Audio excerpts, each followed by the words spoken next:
Buenas noches. Nuestro grupo está integrado por Daniela Castillo, Hernández Gerardo, Ulises Álvarez y mi persona, José Tobar. Hoy le hablaremos sobre la lucha en América Latina.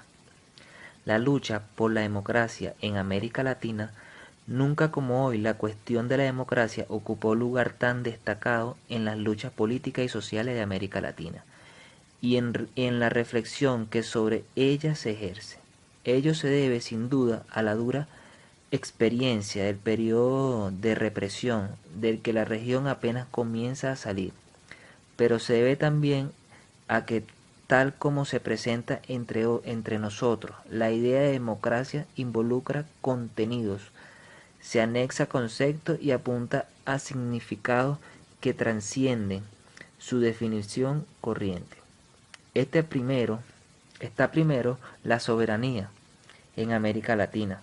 Hablar de democracia implica, como supuesto necesario, plantear el tema de su capacidad para autodeterminarse, es decir, de fijar sus metas en libertad, atendiendo primariamente a las exigencias de su pueblo. Es pues evocar el tema de la dependencia en que se encuentra la región en el plano del capitalismo internacional y conduce por ello mismo a entender la lucha por la democracia en tanto que la lucha de liberación nacional. Justicia social. Porque en América Latina el concepto de democracia está expresado hoy en la conciencia de los pueblos y en el discurso de sus dirigentes. La atención a las necesidades más urgentes, la superación de las condiciones de su superexplotación y miseria en la que viven los trabajadores, la edificación de una sociedad que al basarse en el respeto a la voluntad de la mayoría haga de los intereses de ésta el criterio prioritario de acción. En esta perspectiva, la lucha por la democracia es la lucha contra la dominación y explotación de los muchos por unos cuantos. Es la lucha por un orden social a la justicia y a la igualdad. Es la suma allí donde se vuelve más definida la lucha por el socialismo, importando un poco los calificativos que en él adhieren a los plazos que se establezcan para su consecución. Las luchas sociales en América Latina en las décadas de 1960 y 1970 tuvo un auge en el año 1960, hubo un ascenso de las luchas sociales en Latinoamérica debido a la construcción de un socialismo en Cuba. Termina entonces la era de los populismos desde 1960 hasta la segunda posguerra y comienza la era de la revolución cubana. Marca la segunda mitad del siglo XX, inicia una transformación social en la Guerra Fría, rompe relaciones con Estados Unidos y tuvo una gran repercusión política en América. Expresiones que influyeron en los movimientos revolucionarios. En la teología de la liberación tenemos la teoría de la dependencia, el imperialismo, las ideologías de la nueva izquierda, y entre los escritos destacados resaltan lo de Faraón, dio cuenta a una problemática en el accidente colonizador y el surgimiento de un tercer mundo descolonizado. Sobre el marxismo en una forma intelectual y política, aportes cubanos como por ejemplo los escritos del Che Guevara, las venas abiertas de América Latina de Galeano, perdón. A partir del desafío de la Revolución Cubana Socialista, Estados Unidos respondió con un interés por el desarrollo de las economías de la región. Kennedy, para ese entonces presidente de los Estados Unidos, impuso un nuevo estilo de gobierno que se llamaba la Alianza para el Congreso, con proyectos de modernización y desarrollo para América Latina. En 1963, Kennedy fue asesinado, de donde su sucesor Johnson Nixon, ellos profundizaron una política exterior más agresiva enviaron tropas a Vietnam y empezó Estados Unidos a intervenir más en Latinoamérica. En 1964, por ejemplo, los soldados estadounidenses fueron a Panamá. En 1965, otros soldados invadieron Santo Domingo. Apoyó a los golpes militares en Sudamérica. Ejemplo, Bolivia cuando estaba en Tesoro. Brasil y Chile cuando estaban Allende. En 1967 capturan y matan al Che. En Bolivia, con también la colaboración de militares estadounidenses en medio de un intento de propagar la guerrilla por la liberación de América Latina, tuvo una gran repercusión y sirvió como símbolo de lucha antiimperialista. La teoría de la independencia, los países subdesarrollados dependen de los desarrollados, que nos limitan. Ahora le dejo con mi compañero Ulises Álvarez, que le va a seguir hablando sobre nuestra exposición.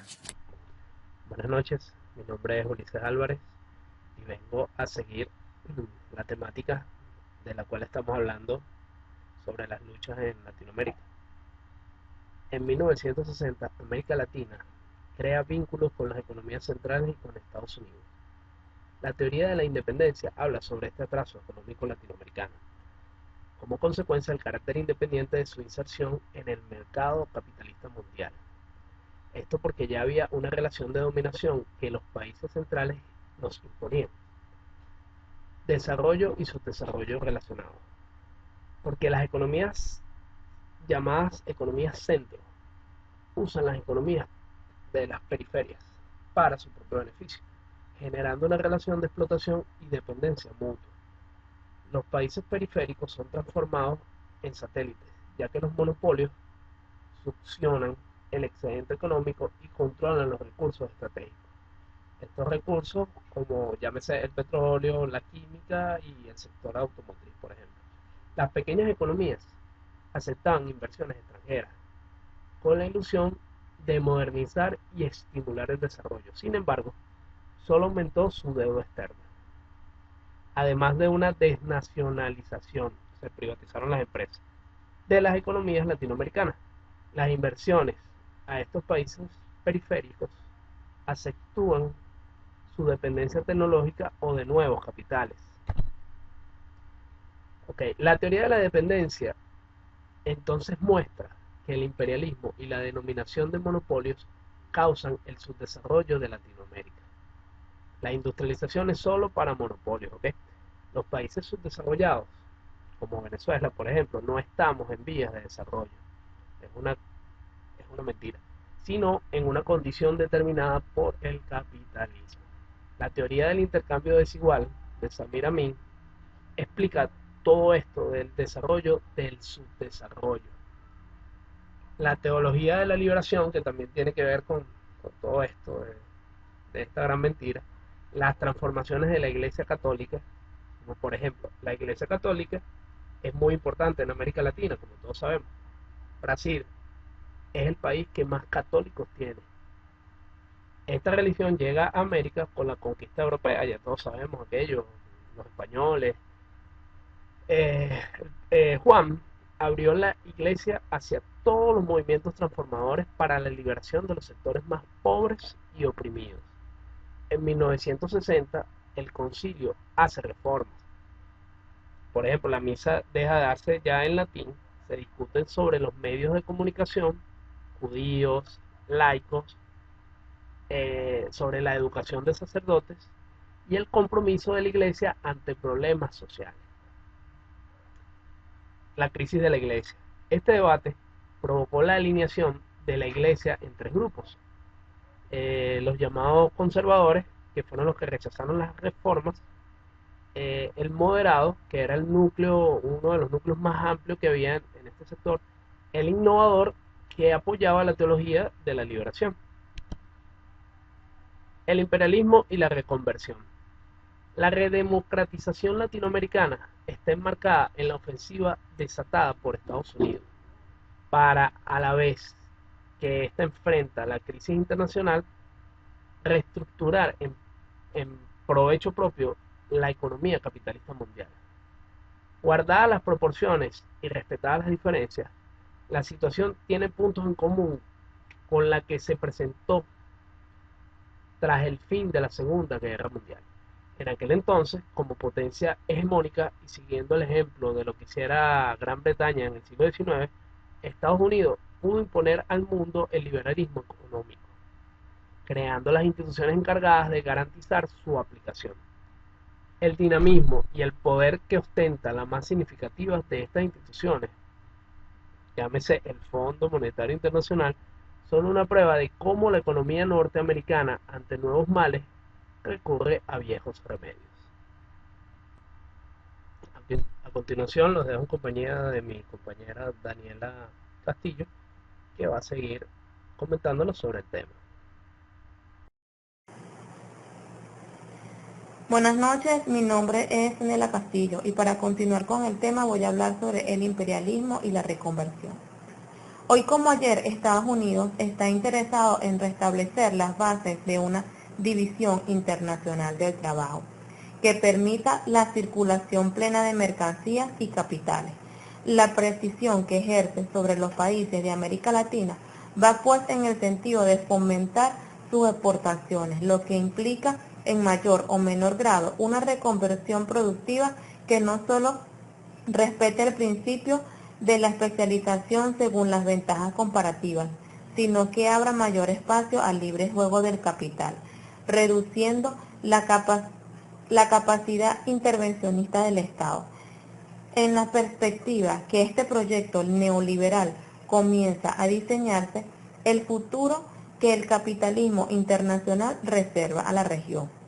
Una América Latina integrada aún más estrechamente a la economía mundial mediante su transformación de economía exportadora de nuevo tipo, es decir, una economía que al lado de la explotación más intensiva de sus riquezas naturales, refuncionalice su industria para volverla competitiva en el mercado exterior. El proyecto burgués, inspiradora y principal beneficiaria de los regímenes militares, la burguesía comenzó a separarse de ellos a cierta altura del proceso, para plantearse la conveniencia de asumir la gestión directa del aparato estatal.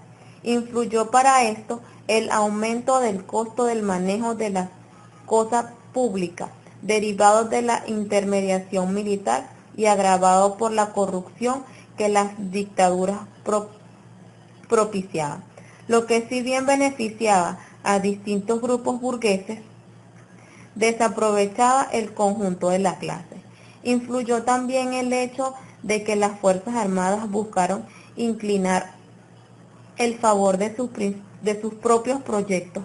Las políticas estatales no siempre totalmente coincidían con los intereses más generales de la burguesía, como por ejemplo en el caso de Brasil, el excesivo énfasis atribuido a la conquista de la tecnología nuclear, pero el factor determinante fue el surgimiento y desarrollo de los movimientos democráticos populares, que mostraban la incapacidad de los regímenes militares para promover una estabilidad política duradera. Ahora los dejo con mi compañero que va a continuar hablando sobre el tema. Buenas noches. Buenas noches, mi nombre es Gerardo Hernández. Continuando con el tema, voy a hablar sobre la lucha por la democracia.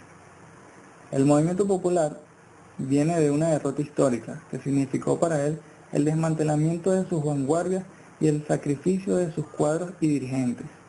El fin de la dictadura ha sido, en buena parte, obra suya, en especial a merced de los combates que libró en los últimos 8 años.